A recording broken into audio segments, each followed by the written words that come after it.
Mo ni siya atong packaging sa atong coins. Tanawa. 250 years of the United States of America collection. So, mao ni siya kung gi-order na coins. So, limited edition ni siya.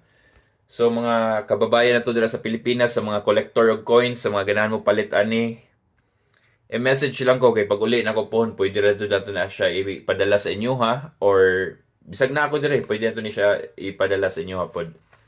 So, mo ni siyang sulod. Oop, na siya papel guys. By the way, dire ni siya sa London. Mo ni siya mga coins, mga gold coins. Mo na siya. And mauna niya tong coins karon. Tadaan! So, mo pa ni siyang usa kabuk atong kwaon. Uy, nice kayo guys.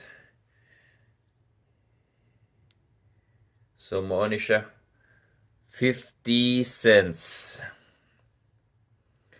Nadyo na siya sa sudanan jud niya guys. O, kung makita ninyo.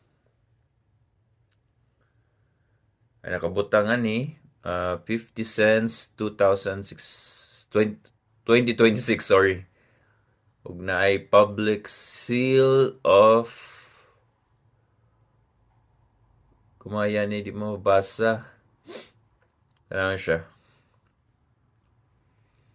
Then ang luyo niya na Statue of Liberty o katong mga mo yung likod niya oh. Dari tadapit ko makita. Ana.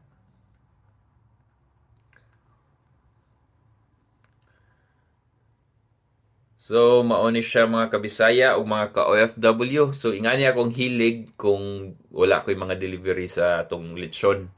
Kay mausad na akong extra na trabaho dire kung day off ko. Kay di jud lalim ang life. So, kailangan dito mo earn og extra. So, sa mga ganahan ani na coins, dapat ay daghan dito sinsilyo, mga collection ako. Naka-sealed yun na siya. Comment lang kay pwede na to ni siya ibaligya. Madala rag sabot. Comment lang jud dire. And don't forget to share, follow, and subscribe na po sa akong YouTube channel. So, amping mo kanunay. So, apil na ni siya. Makita niyong legit jud. Thank you.